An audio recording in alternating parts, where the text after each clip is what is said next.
Bismillahirrahmanirrahim. Assalamu alaikum. Today we're going to study the origins of two of the most significant Shia traditions that we practice today.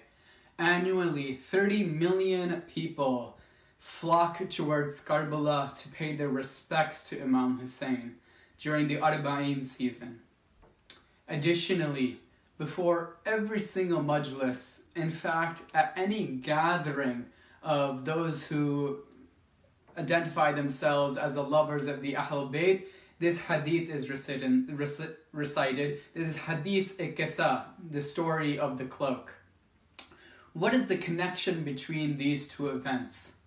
Well, we can see that after the demise of Imam Hussein, somebody by the name of Jabir ibn Abdullah al-Ansari came to the land of Karbala 40 days after. He was a great lover of Imam al-Hussein.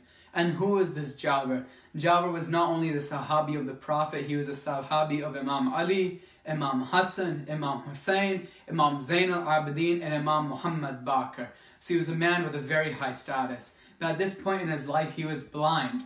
And he came to the land of Karbala looking for Imam Hussein because he had heard about the events that had transpired. But he arrived 40 days after the events of Ashura. He came to the land of Karbala and he said, Assalamu alayka ya Aba Abdullah Hussein. But Imam Hussein's decapitated body did not reply. And Jabir said, Oh my Mawla, oh my master, you do not reply when your lover and servant calls out to you. And he went and he did his ghusl in the Euphrates River, and then he went and he crawled on the sand until he found the grave of Imam al-Hussein, because he was a Sahabi at such a high status that he could feel the presence of his master under the grains of the sand.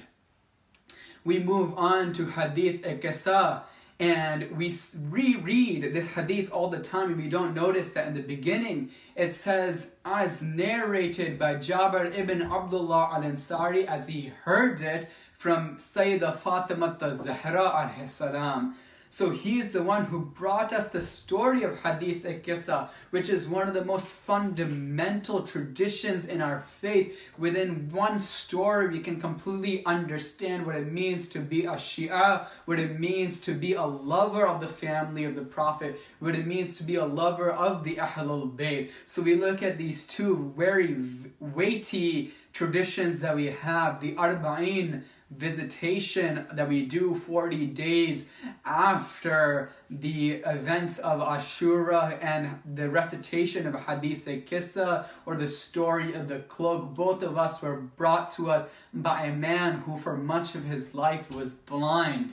And think today, if a blind man or a disabled person came to tell us something that was so important and so weighty, perhaps now the below we would look at his disability, we would look at the person's ethnicity or their appearance, or perhaps the manner in which they speak, and we would not listen or heed to what they had to tell us. And perhaps we would have lost the traditions of Hadith Qissa and lost the traditions of the Arba'in visitation. So we promote as an organization that we make this platform that praises the Ahlul Bayt and delivers their message, a more inclusive platform as they would have wanted.